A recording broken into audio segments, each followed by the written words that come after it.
Selamat siang Tribuners, bagaimana kabar Anda hari ini? Senang sekali saya Ilu Devi dapat kembali berjumpa dengan Anda. Kali ini dalam program Live Report spesial dengan Pesta Demokrasi Pemilu 2024 yang sudah dimulai. Kita nantinya akan terhubung dengan 3 reporter yang akan melaporkan bagaimana persiapan dan juga sampai hingga hari ini keberlangsungan untuk pemilu 2024 di daerah atau di KPU masing-masing. Yang pertama kita akan mendengarkan laporan dari wartawan Tribun Timur di Luwu, KM Sauki. Bagaimana KM Sauki dengan laporannya hari ini untuk Pesta Demokrasi 2024 untuk pemilu 2024? Hingga hari ini apa saja persiapan di KPU khususnya di Luwu? Boleh mungkin dengan laporannya, Kak.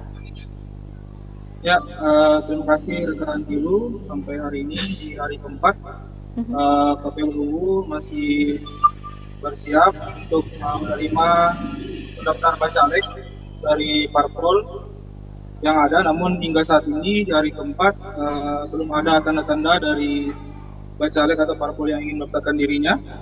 Tapi setelah dikonfirmasi oleh salah satu komisioner KPU Luwu, Bapak Abdullah Safian bin Maja, beliau mengatakan besok setelah Jumat atau usai sholat Jumat, Partai Nasdem, DPD Partai Nasdem Kabupaten Luwu akan mendaftarkan bacaleknya untuk pertama kali.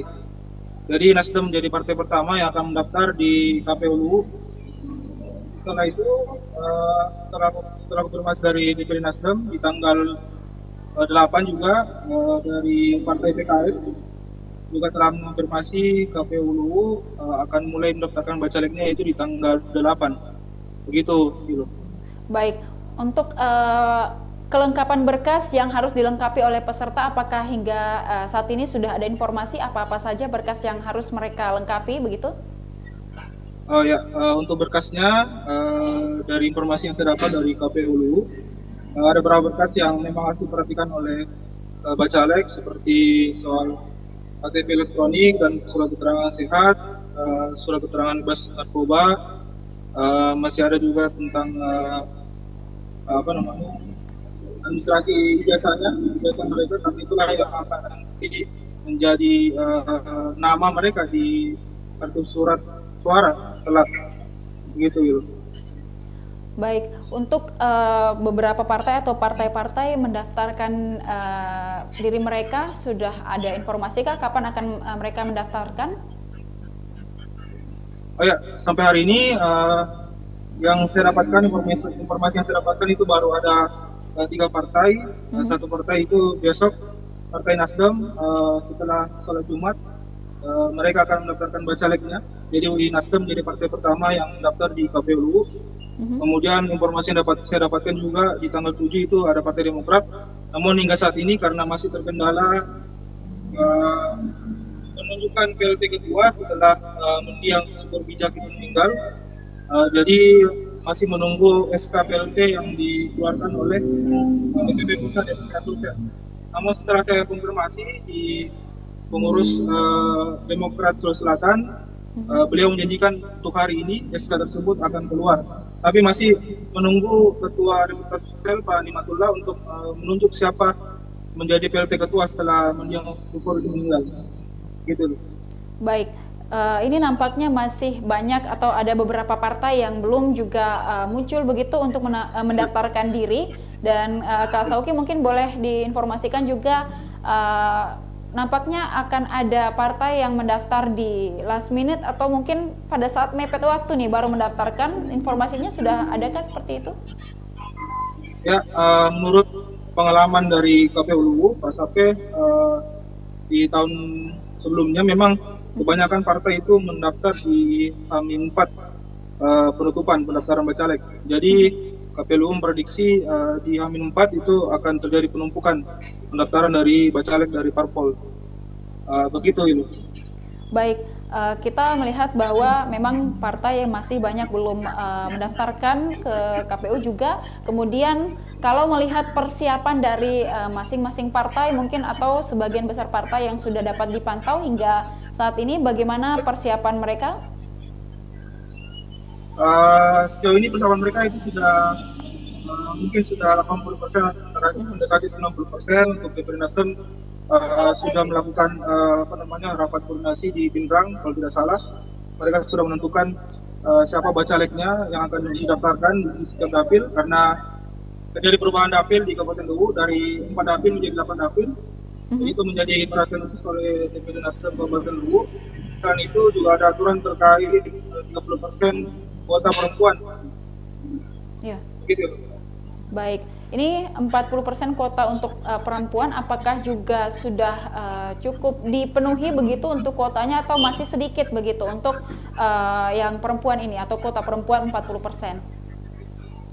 Ya, memang terjadi kesulitan untuk mencari bacalek atau kader perempuan di setiap partai.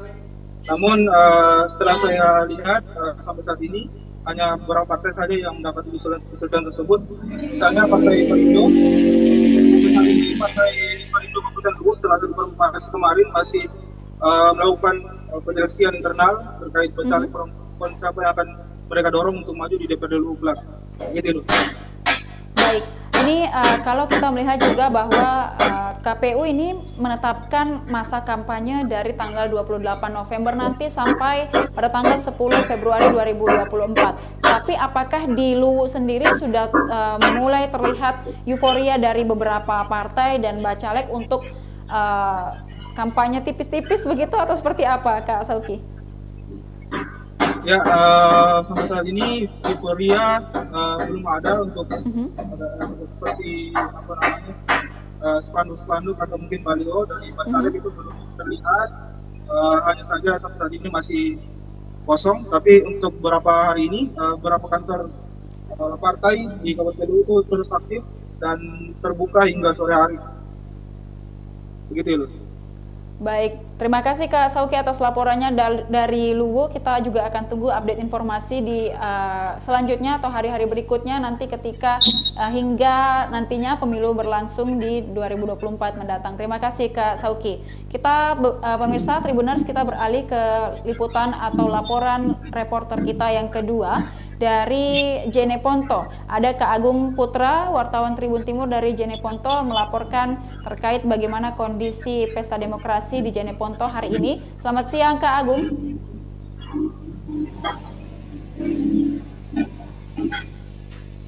Selamat siang Kak Agung, sudah tersambung. Baik, bagaimana kondisi pesta demokrasi pemilu 2024 di Jeneponto sendiri? Apa-apa saja persiapan di KPU hingga hari ini? Nah baik, berdasarkan hasil pantauan kami sejak pagi tadi mulai pukul 8 hingga pukul 2 siang ini sama sekali belum ada pihak partai politik atau parpol yang melakukan pengajuan atau pendaftaran bacaleknya di Kabupaten Jeneponto.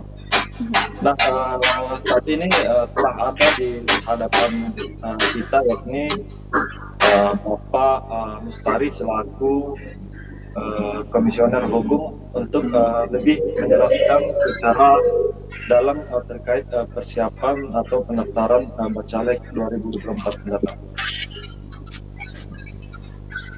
Baik. Ya, terima kasih banyak. Selamat siang Pak, boleh mungkin dengan penjelasannya Pak? Selamat siang Pak. Baik, untuk KPU Kabupaten Jeneponto setelah kita buka masa pengajuan dari tanggal 1 sampai tanggal 14 ini, sejauh ini KPU Kabupaten Jeneponto sudah membentuk tim helpdesk untuk akomodir semua konsultasi dan koordinasi dari beberapa partai politik. Namun sejauh ini belum ada partai politik yang mengajukan pengajuan bakal calegnya. Yang kami konfirmasi lewat WhatsApp itu baru ada 5 partai politik yang ancang-ancang akan melakukan pengajuan bakal calegnya, yaitu Partai Nasdem dengan rencana pengajuannya tanggal 5 besok, kemudian Partai Gelora tanggal 7, kemudian Partai Umat tanggal 8, Partai PBB tanggal 10, Partai Golkar tanggal 12. Namun kelima partai ini belum mengajukan surat resmi usulan jadwal pengajuan mereka, baru melalui komunikasi via WhatsApp dari masing-masing partai politik. Kemudian kami dari pihak KPU Kabupaten Jeneponto sudah menyiapkan semua sarana untuk proses penerimaan pengajuan bakal calon dari partai politik, mulai dari persiapan ruang tunggu, kemudian ruang pers, kemudian ruang verifikasi administrasi itu sudah kami siapkan semua. Insya Allah mudah-mudahan kalau besok tidak ada halangan, dan itu pasti Partai Nasdem Kabupaten Jeneponto akan melakukan proses pengajuan bakal calonnya. Demikian dari KPU Jeneponto. Baik, mungkin Pak, mungkin juga boleh dijelaskan Pak, kira-kira kendala mereka kenapa sampai hingga hari ini belum juga ada yang muncul begitu untuk mendaftarkan dirinya? Mungkin dari persiapan partai masing-masing masih banyak yang perlu disiapkan atau seperti apa Pak? Kalau dari beberapa konsultasi partai politik yang datang dari hari pertama sampai hari ini di tim helpdesk KPU, yang dia jadikan kendala saat ini masih belum fullnya kuota masing-masing dapil untuk mengisi kuota sesuai dengan yang ada di Kabupaten Jeneponto. Kesulitan khususnya di partai-partai baru. Baik, untuk pemenuhan kuota 40% bagi calon perempuan begitu Pak, juga sudah nampakkah para bakal calon ini atau seperti apa di sana pemenuhan kuota 40% untuk perempuan? Untuk pemenuhan, syarat pemenuhan 30% ya, 30% keterwakilan perempuan. Kemarin kita sudah lakukan 2 kali kegiatan sosialisasi terkait syarat pencalonan ini. Kami sudah sampaikan dan pertegas, dan semua LO partai sudah menyatakan paham tentunya dengan pernyataan tersebut. Kita akan memverifikasi nanti pada saat pengajuan apakah betul apa yang disyaratkan itu sudah terpenuhi atau belum. Tentunya semua akan kita lihat di proses verifikasinya, Mbak. Baik, mungkin Pak hingga hari ini dari KPU sendiri untuk persiapan menerima mereka untuk mendaftar sejauh ini sudah seperti apa Pak? Kesiapan kami teman-teman itu sudah kita bentuk tim verifikasi, khusus Kabupaten Jeneponto kita buat tim itu menangani 3 partai politik untuk melakukan verifikasi. Kemudian ruangan kita sudah siapkan, kemudian ruangan konferensi pers juga kita sudah siapkan, ruang tunggu kita bangunkan tenda untuk potensi partai yang akan mobilisasi massa dalam proses pendaftaran ini. Kemudian teman-teman media juga kita hubungi untuk meliput semua kegiatan yang akan kita lakukan. Itu yang kami persiapkan. Secara administrasi kami sudah siap. Baik. Dan juga kalau kita ingin melihat Pak persiapan partai hingga saat ini di Jeneponto sudah seperti apa Pak? Dari pantauan KPU? Pantauan kami kurang lebih sudah 80% partai ini bergerak dan berkomunikasi melalui helpdesk ataupun dalam grup WhatsApp yang kami buat untuk menjalin komunikasi dengan para LO partai. Masih ada beberapa partai yang stagnan, belum ada pergerakan. Kami juga sempat mempertanyakan eksistensi dari partai ini, tapi sejauh ini belum ada yang bisa dihubungi. Misalnya partai PKN dan partai Garuda. Ini yang belum sampai saat ini kita sementara cari kontak dengan, karena saya dengar ada perubahan kepengurusan di internal partai. Baik. Dan juga Pak, kalau kita mungkin melihat dari pengalaman dari pemilu yang lalu, untuk pemilu tahun ini, apakah juga kemungkinan partai-partai ini akan mendaftar di waktu-waktu terakhir begitu Pak? Dengan perkembangan sejauh ini, dari 5 hari akan kita berjalan, kemungkinan potensi itu akan terjadi. Karena yang saya lihat perebutan bakal caleg ini antar partai masih terjadi pergerakan yang tadinya di partai A kemudian berpindah lagi ke partai B. Ini yang sering disampaikan oleh beberapa partai yang ada di Kabupaten Jeneponto. Kesulitan merekrut bakal calon legislatifnya ini yang masih bergerak terus, sehingga potensi menumpuk di hari terakhir itu sangat dimungkinkan. Baik. Dan mungkin ada antisipasi begitu Pak dari pihak KPU Jeneponto sendiri untuk menghadapi penumpukan pendaftaran nanti di hari-hari terakhir begitu Pak? Yang kami dorong saat ini adalah komunikasi dengan LO, membuat atau mengkonfirmasi sedini mungkin supaya partai mereka tidak mengambil langkah injury time. Itu yang kita sarankan, supaya teman-teman partai tidak berharap pada injury time. Nah, ini yang selalu kita dorong ke teman-teman pengurus partai. Kemudian terkait masalah keamanan dan potensi penumpukan atau pembengkakan di hari terakhir ini, kami sudah berkomunikasi dengan Polres Jeneponto mengantisipasi tingkat kerawanan numpuknya beberapa titik di sekitaran kantor. Itu yang kami lakukan sejauh ini, Mbak. Baik, dan terima kasih Pak atas laporannya dari KPU Jeneponto. Kembali kepada reporter Tribun Timur, Kak Agung Putra di Jeneponto. Baik Kak Agung, terima kasih atas laporannya di Jeneponto, dan kita tunggu update untuk laporan persiapan pemilu dari Jeneponto. Terima kasih, selamat siang Kak Agung. Siang. Baik, kita beralih ke reporter ketiga dengan laporannya di KPU Sulawesi Selatan. Reporter kita Kak Erlan Saputra. Selamat siang Kak Erlan. Selamat siang. Baik, silakan Kak Erlan dengan laporannya hingga hari ini di KPU Sulawesi Selatan nih. Seperti apa persiapan untuk menyongsong pemilu 2024 hingga hari ini? Boleh mungkin dengan laporannya. Baik, terima kasih atas kesempatannya. Selamat sore Tribuners. Jadi dapat kami sampaikan bahwa memang sejatinya tanggal 1 Mei hingga tanggal 4 Mei hari Kamis sampai sekarang itu belum ada satupun atau tanda-tanda dari parpol, khususnya caleg DPD Sulawesi Selatan yang bakal mengajukan nama-nama calegnya. Tetapi untuk calon DPD RI dari Dapil Sulawesi Selatan, untuk sejauh ini sudah ada 2 calon yang sudah mengajukan berkas atau menyerahkan berkas ke KPU. Seperti Al Hidayat Samsu sebagai politisi PDIP Kota Makassar yang resmi pertama kali mendaftarkan diri ke KPU Sulawesi Selatan pada Rabu kemarin dengan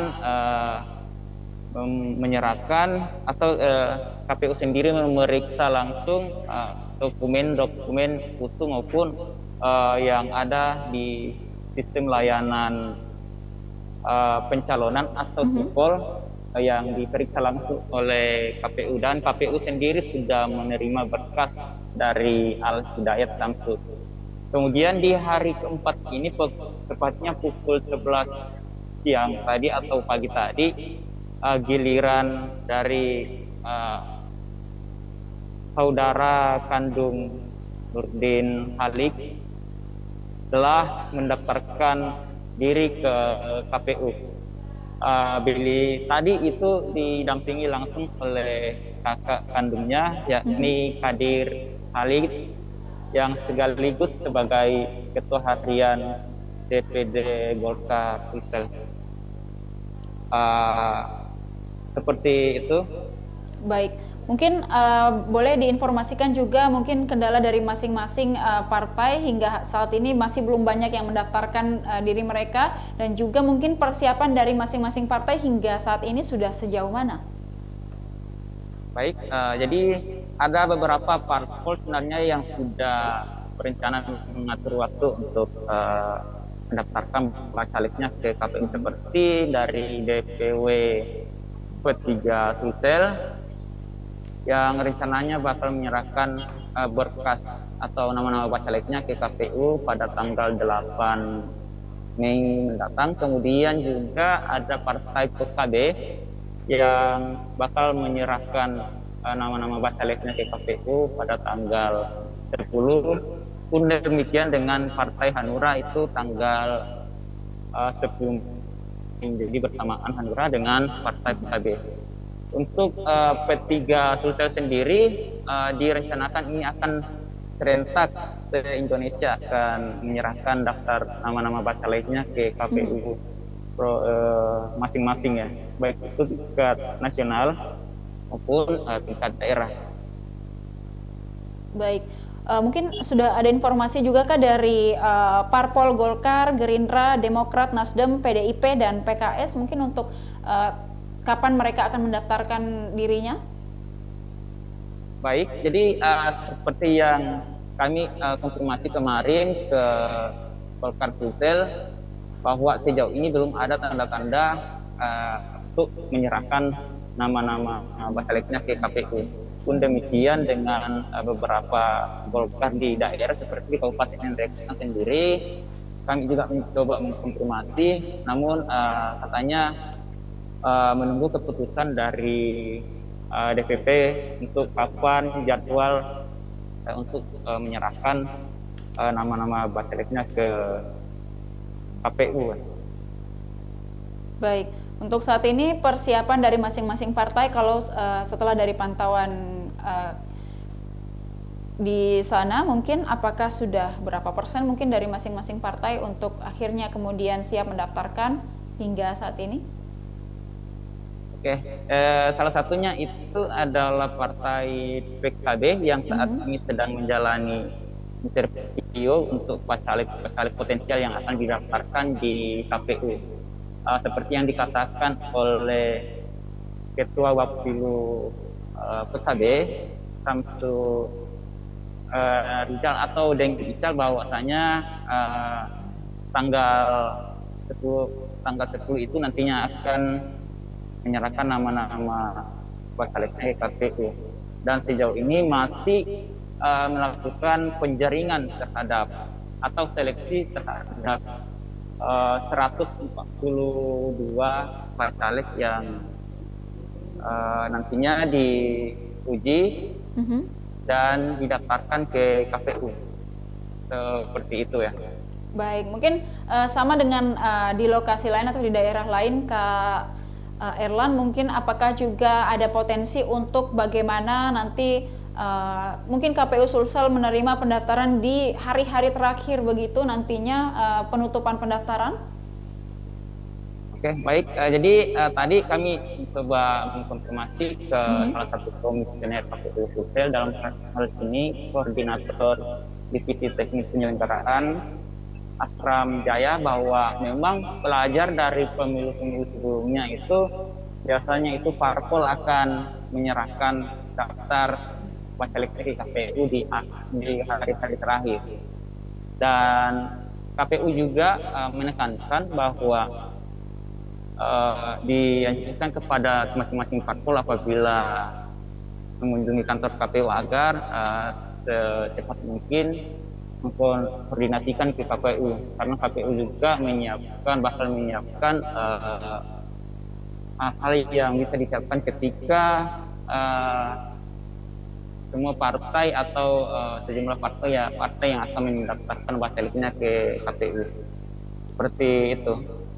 Baik, mungkin kami juga ingin mengetahui untuk di Sulawesi Selatan sendiri atau di Kota Makassar khususnya, Kak Erlan mungkin bisa melihat hingga saat ini bagaimana kondisi euforia jelang pemilu 2024. Sudah ramaikah mungkin spanduk-spanduk atau baliho yang dibentangkan di jalan atau bendera-bendera, mungkin sudah seperti apa, Kak Erlan? Oke, baik. Jadi seperti Partai Amanat Nasional itu di sepanjang Jalan Petarani sejak kemarin itu sudah dipenuhi umbul-umbul, karena memang juga Ketua PAN dalam hal ini Pak Sulhas atau Menteri Perdagangan itu tiba di Makassar atau berkunjung ke Makassar. Hal ini sebagai bentuk konsolidasi atau arahan langsung dari Pak Ketua kepada pengurus provinsi maupun dari pengurus kabupaten masing-masing di Sulawesi Selatan. Jadi di sepanjang jalan Veteran itu bendera dari Partai PAN itu meramaikan ya, baik itu di trotoar maupun di sudut-sudut jalannya. Baik, ini kita ada mempertanyakan terkait dua politisi nih soal pendaftarannya.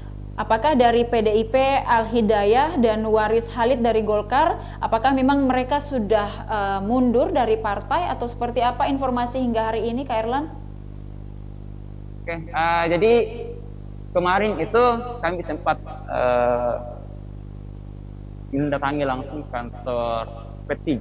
Jadi ada salah satu kader terbaik dari Golkar Makassar yang tiba-tiba mengundurkan diri di saat momen pendaftaran bacalek, itu sekretaris ketua Golkar Makassar. Dan juga di saat ini P3 Sulawesi Selatan itu menyiapkan nama-nama mereka untuk siapkan maju berkompetisi di pencalekan di Kota Makassar. Ya, seperti itu.